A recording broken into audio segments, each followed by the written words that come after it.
Alfabeto. La historia de la escritura.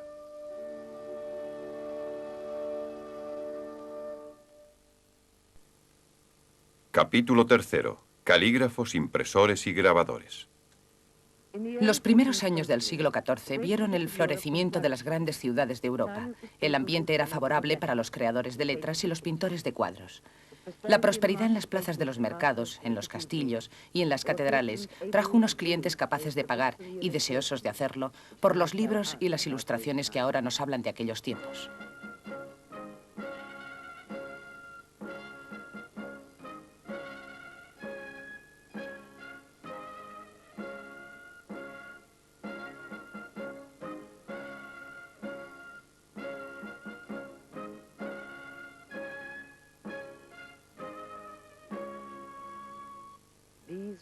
Estos fueron los grandes días de los libros escritos a mano, que eran una obra de arte.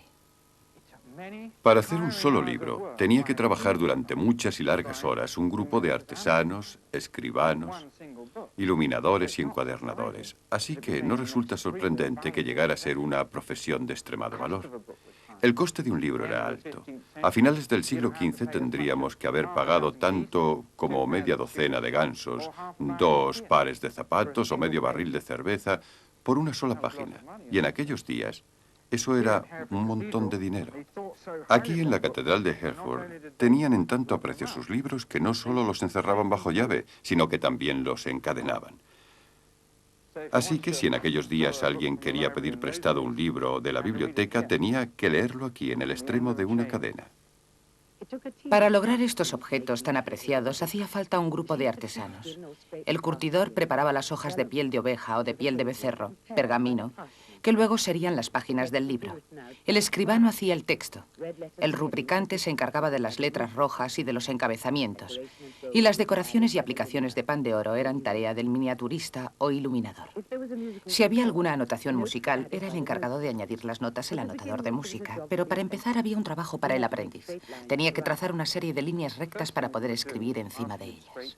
Lo primero que se debía hacer después de haber preparado las pieles era coger un punzón o algo parecido y perforar a la vez un buen número de pergaminos. De este modo, al ir a trazar las líneas en el libro, estas coincidirían unas con otras. Si le doy la vuelta, aquí se verá en esta cara de la página donde ha trazado las líneas muy claramente. Y en la otra cara también se puede ver. De esta manera no resulta necesario marcar las dos caras, con hacerlo en una es suficiente. En un taller bien organizado, por cada 3 copistas había por lo menos una persona que vigilaba continuamente el trabajo. He estado hojeando este libro y si miramos con atención, podemos observar que se cometió una falta en la transcripción musical que tuvo que ser borrada. Los copistas tenían un sistema de marcar en los bordes y señalar donde había un error. A veces incluso se reían de sus propios errores pintando manecitas que señalaban hacia la zona del texto donde se había cometido la falta, o donde había que sustituir alguna palabra o volver a poner otra que faltaba. En alguna ocasión he llegado a ver que faltaba una frase entera y en el lugar donde ésta fue escrita se dibujó una quejita. Y a su alrededor un grupo de hombrecillos con cuerdas y poleas tratando de subirla donde la flecha apunta y donde otro hombre, otro trabajador apunta hacia el sitio en que falta la frase.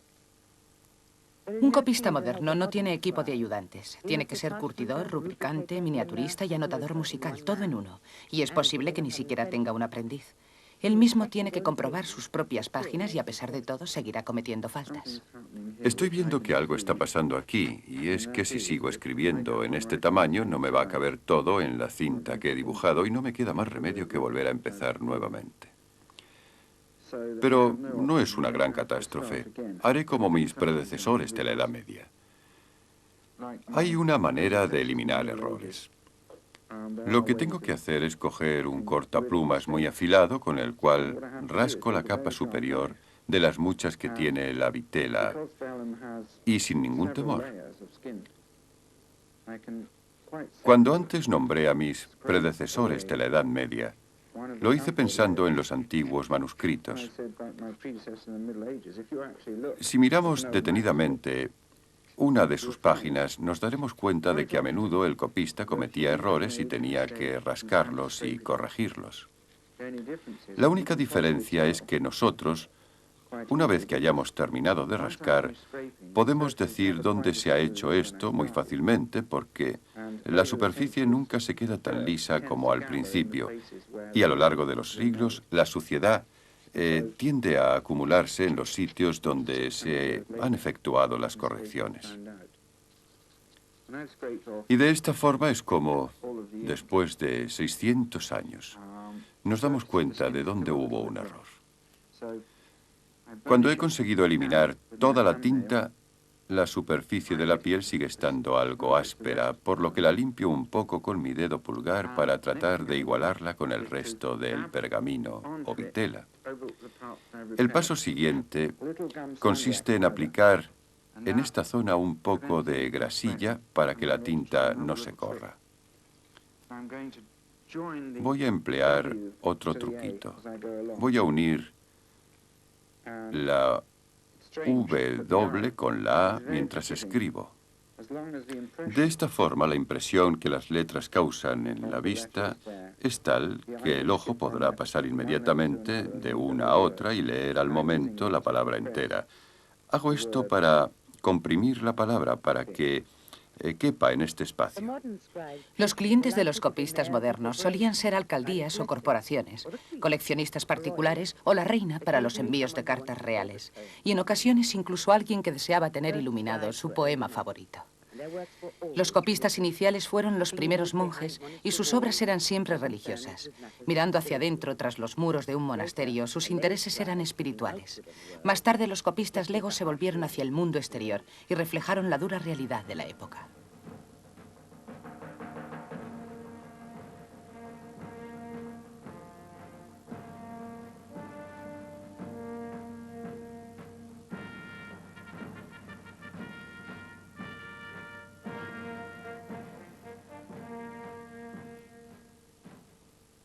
En el norte de Europa, asolada por la peste negra y la guerra de los 100 años, se representaba a menudo la muerte, la peste y la espada.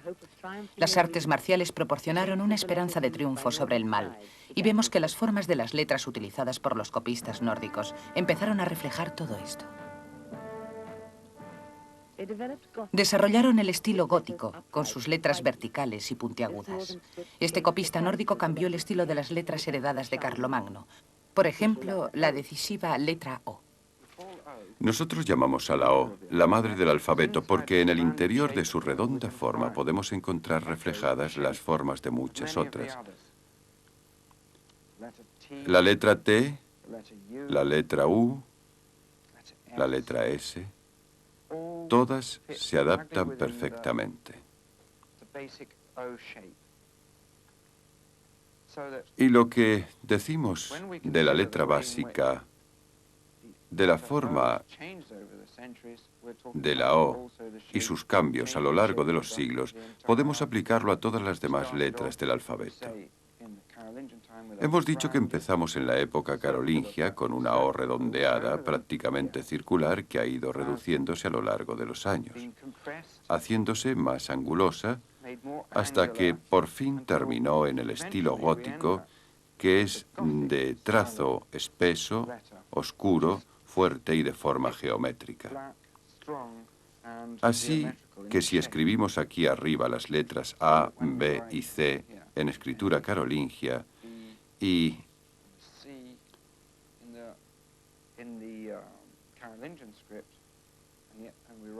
escribimos aquí abajo las mismas letras del alfabeto en gótico, observamos características completamente distintas. Unos trazos reducidos, ricos, pero lóbregos que desfilan por la hoja.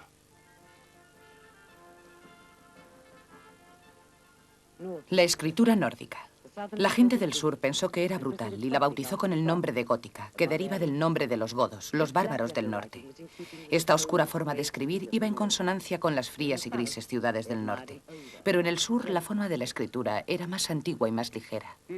Los italianos rechazaron los trazos verticales, fuertes y ásperos, de las negras letras góticas que se llevaban en todo el resto de la Europa de aquel tiempo, no reflejaban su estilo de vida y lo que pensaban de ella.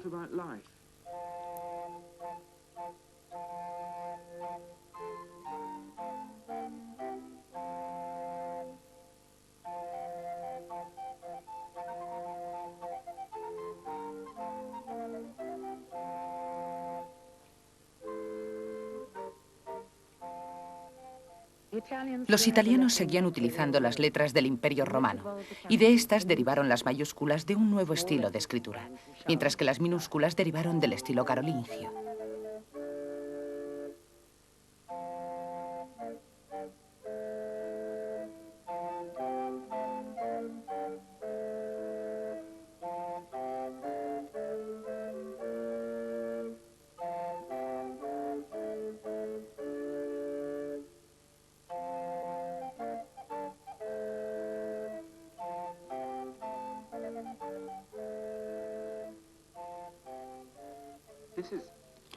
Este estilo se llama bastardilla o itálico,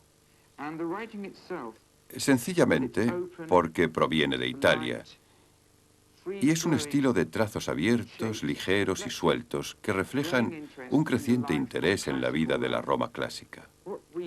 Lo que llamamos bastardilla era la base de la escritura cotidiana en aquellos tiempos, y personas como Leonardo da Vinci o Miguel Ángel escribieron en este estilo que podemos llamar itálico.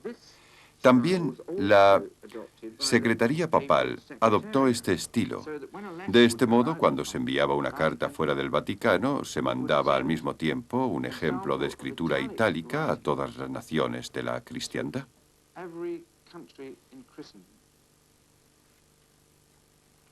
Una hermosa escritura italiana. Así la llamaban los maestros. Para los abogados y los banqueros era su estilo oficial. Y pronto se convirtió en el estilo utilizado por los diplomáticos y por los hombres de letras de las universidades de Europa. Reemplazó el estilo gótico y fue la escritura del rico y poderoso. Isabel I aprendió la escritura itálica con su tutor. María, reina de Escocia, escribió sus cartas de amor en este estilo. Y cuando Felipe II decretó la invasión de la Inglaterra de Isabel por medio de la Armada, también utilizó la bastardilla.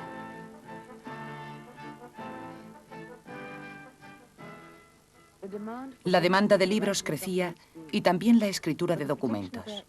Para proteger los misterios de sus antiguas artes, los copistas y productores de libros se reunieron en gremios que fueron aprobados y regulados por el alcalde y los concejales de la ciudad de Londres, cosa que todavía persiste.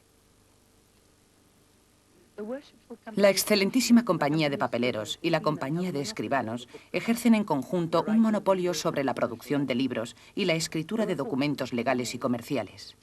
Se hicieron grandes fortunas. Los escribanos extendían documentos legales para los mercaderes y terratenientes, lo que les proporcionó una información muy valiosa.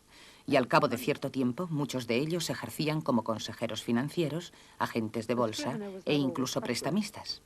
Los escribanos no siempre resultaban populares. Se decía que eran seres engendrados por una pluma y que habían salido de un tintero. Con la seguridad que les proporcionaba su gremio y cofradía, los escribanos y los productores de libros estaban en la cumbre de la prosperidad. Fue la era de oro de los pendolistas. Pero llegó la imprenta.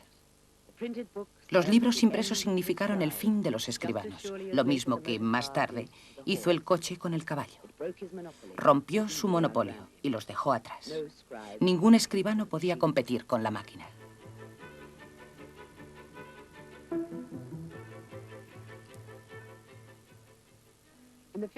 Durante los 50 años siguientes a la invención de la imprenta en Alemania, a mediados del siglo XV se imprimieron 6 millones de libros. Una imprenta podía producir unas 120 páginas en una hora, mientras que el escribano solo podía hacer una.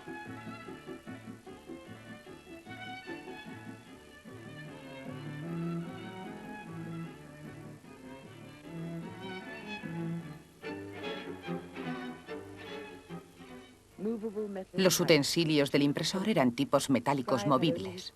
El escribano solo tenía su pluma de ganso y al final se rindió.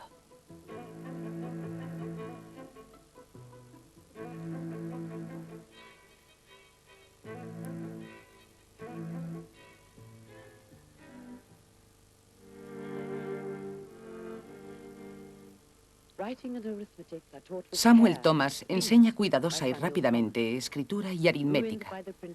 Arruinados por la imprenta, muchos escribanos tuvieron que dedicarse a la enseñanza y se convirtieron en maestros. Otros se colocaron en la plaza del mercado y se dedicaban a escribir cartas por encargo. El calígrafo tenía que atraer parroquianos. Necesitaba distribuir cientos de folletos para atraerlos. Necesitaban mostrar ejemplos para que pudiesen elegir. Un pequeño cuaderno con el estilo itálico. Necesitaba al impresor, pero este debía ser barato y debía saber reproducir el estilo individual de cada calígrafo. Con los tipos móviles no se podía conseguir esto. En cambio, sí se podía conseguir con el grabador. Esta es una plancha de cobre en la que estoy acabando de poner los toques finales a una G. Esta clase de plancha de cobre solo se puede trabajar a mano porque hay que hacer muchas florituras y esta clase de trabajo no se puede hacer a máquina.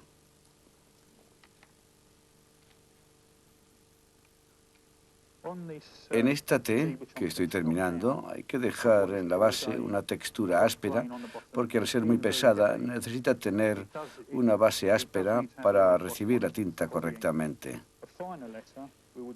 En una letra más fina tendríamos que dejar una base cóncava.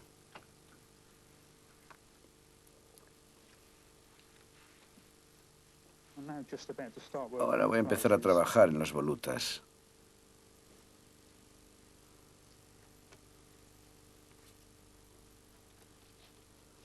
La plancha está apoyada en lo que llamamos saco de arena, lo que me permite mantener mi mano quieta mientras la plancha se mueve para que yo pueda grabar las volutas.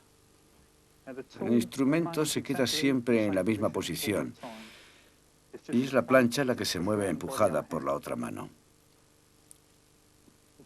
Esto resulta un movimiento muy lento y la base se suaviza y redondea muy ligeramente, de forma que el centro resulte más profundo que los lados para que la tinta agarre bien.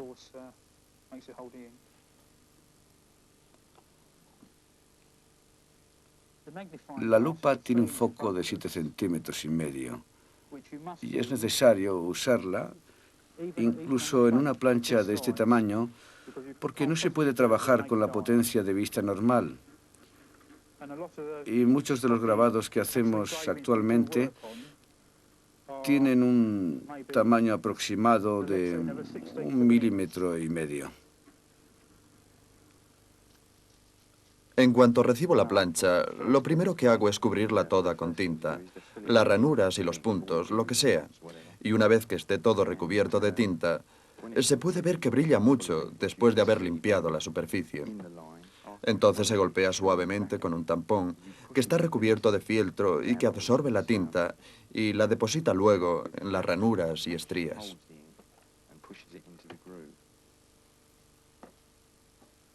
Hay que eliminar la mayor parte de la tinta con un paño que pasaremos por la superficie de la plancha. Luego tendremos que limpiar la superficie de la plancha a mano para al fin eliminar los residuos grasos de la tinta que quedaron adheridos al metal.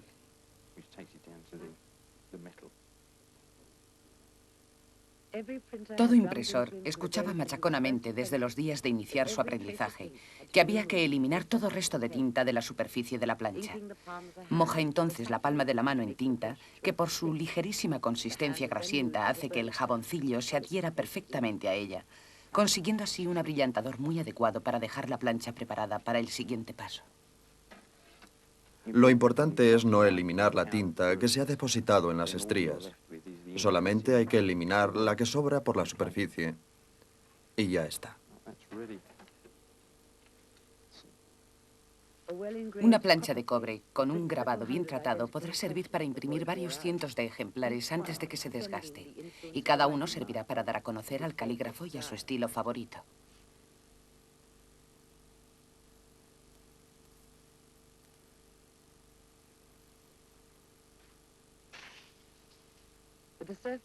Una vez que la superficie estaba limpia y la tinta en las estrías preparada para la impresión, era muy importante la elección del papel a utilizar. Tenía que ser fuerte y a la vez lo bastante flexible para poder ser presionado, sin miedo a rasgarse, en las estrías, para recibir de ellas la tinta allí depositada. El papel, que en origen se hacía de trapos, se humedecía ligeramente en una pila donde había agua antes de colocarlo debajo del rodillo. Había una manta de fieltro que tenía funciones de amortiguador entre el rodillo y el húmedo papel, y servía como ayuda para que el papel penetrara en las estrías llenas de tinta. Una huella del pulgar manchado de tinta o una manchita de tinta olvidada en la superficie de la plancha podían llegar a arruinar todo el trabajo. Entre los que se dedicaban a este oficio se decía que el aficionado con manos limpias conseguía un trabajo sucio, pero que un profesional con manos sucias conseguía mantener limpio su trabajo. En la plancha de cobre se podía reflejar cualquier voluta o floritura de que el calígrafo fuera capaz. Era este un arte que había evolucionado en contraste con la uniformidad de las letras impresas. Los grabados complicados esclavizaron a generaciones de niños.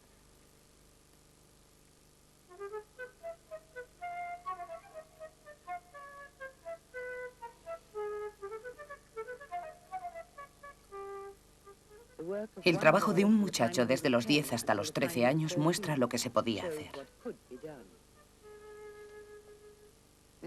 Este es un ejemplo de la escritura que se hacía en una pequeña escuela rural. El autor es Richard James, de 10 años, en la Navidad de 1854, y seguramente se la llevaría a casa para que sus padres vieran los progresos que había hecho en caligrafía. Con el paso de los años, seguiría mejorando. Y además de este ejemplo de su caligrafía, aquí tenemos otros ejemplos de sus estudios de historia y geografía. Fíjense en este precioso dibujo de la batalla de Sebastopol. Un croquis del terreno hecho con pluma de ganso, y también la disposición de las tropas, la clase de cosas que podían entusiasmar e interesar grandemente a un muchacho de su edad. Él, sin duda, tenía mucha destreza en el uso y manejo de la pluma de ganso o cañón. Era una buena propaganda para el colegio, al que no le venía nada mal. Y yo creo que incluso el maestro pensaba en ello cuando los chicos hacían sus tareas. Fíjense en el control que demuestra el trazo hacia abajo mientras la pluma de ganso ejercía presión y en la suavidad del trazo al ir hacia arriba. La señal es muy fina. Y además cada letra estaba trazada muy elegantemente y hay un espacio regular entre una y otra al mismo tiempo que el trabajo avanza. Un trabajo realmente precioso. No creo que ningún muchacho de 13 años pueda hacerlo también hoy en día. En aquellos tiempos tampoco había muchos capaces de hacerlo, pero los escolares victorianos trabajaban duro porque pensaban que su futura prosperidad dependía de su buena mano. Hemos hecho esto para que vieran cómo se hacen las letras. Un trazo inicial para que la tinta empiece a fluir libremente por la pluma. Un trazo hacia abajo más espeso, un trazo hacia arriba más fino y de nuevo un trazo fuerte hacia abajo. Y no tengan miedo de levantar la pluma del papel si con esto creen que les va a resultar más fácil. En redondo y nuevamente hacia abajo. Los futuros patronos deseaban unos calígrafos perfectos, pero como estilo era raro, pretencioso y difícil. Trazo hacia abajo. Bueno, Cumberland, eso no está demasiado bien. Es muy difícil. Sí, es muy difícil, sí. Era muy duro para los muchachos y también para la pluma de ganso. Esta pluma de ganso se maneja muy bien. Resulta ligera para la mano y es flexible. El único problema es que, al tratar de imitar la forma de las letras grabadas con esta pluma muy afilada, sometemos al material a un gran desgaste. La pluma de ganso tiende, de por sí, a ablandarse al mojarla constantemente en la tinta. Y como tiene una punta muy afilada, al final acaba desgastándose.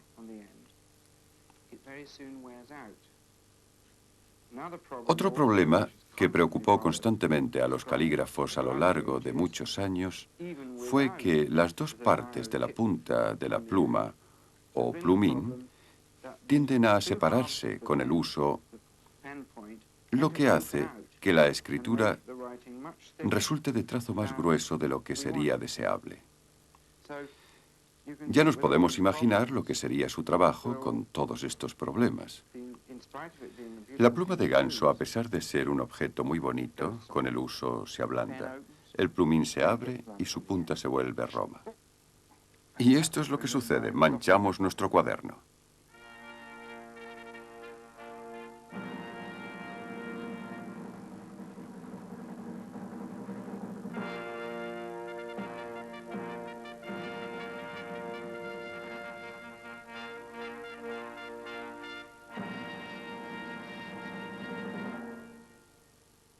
Aparece el plumín de acero. Las abundantes curvas del grabado eliminaron por completo a la pluma de ganso, después de 2000 años de servicio. El plumín de acero, fabricado en serie por las maquinarias de la Revolución Industrial, se hizo el amo y señor.